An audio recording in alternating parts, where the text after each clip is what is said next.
المخزون من أسمائك وبما وارته الحجب من بهائك، إلا رحمت هذه النفس الجزوعة وهذه الرمة الهلوعة التي لا تستطيع حر شمسك، فكيف تستطيع حر نارك؟ والتي لا تستطيع صوت رعدك، فكيف تستطيع صوت غضبك؟ فارحمني اللهم، فإني امرؤ حقير وخطري يسير، وليس عذابي مما يزيد في ملكك مثقال ذرة، ولو أن عذابي مما يزيد في ملكك لسألتك الصبر عليه، وأحببت أن يكون ذلك لك، ولكن سلطانك اللهم أعظم وملكك أدوم من أن تزيد في طاعة المطيعين أو تنقص منه معصية المذنبين. فارحمني يا أرحم الراحمين، وتجاوز عني يا ذا الجلال والإكرام، وتب علي إنك أنت التواب الرحيم. وصلى الله على سيدنا محمد وآله الطاهرين.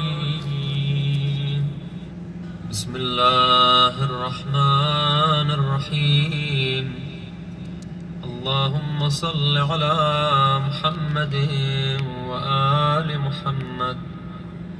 اللهم إني أسألك باسمك العظيم الأعظم الأعز الأجل الأكرم، الذي إذا دعيت به على مغالق أبواب السماء للفتح بالرحمة فتحت، وإذا دعيت به على مضائق أبواب الأرض للفرج انفرجت، وإذا دعيت به على العسر لليسر تيسرت، وإذا دعيت به على الأموات للنشور انتشرت، وإذا دعيت به على كشف البأساء والضراء انكشفت.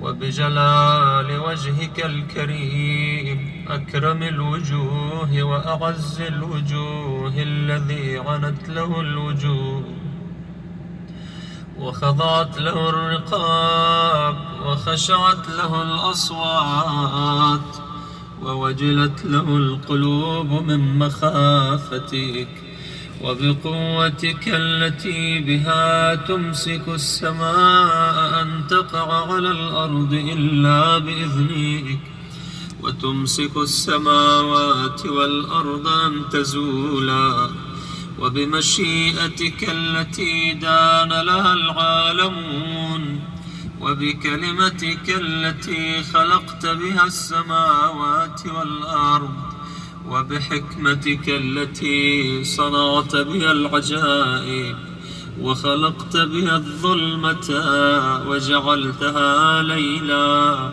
وجعلت الليل سكنا، وخلقت بها النور وجعلته نهارا، وجعلت النهار نشورا مبصرا، وخلقت بها الشمس وجعلت الشمس ضياء، وخلقت بها القمر وجعلت القمر نورا، وخلقت بها الكواكب وجعلتها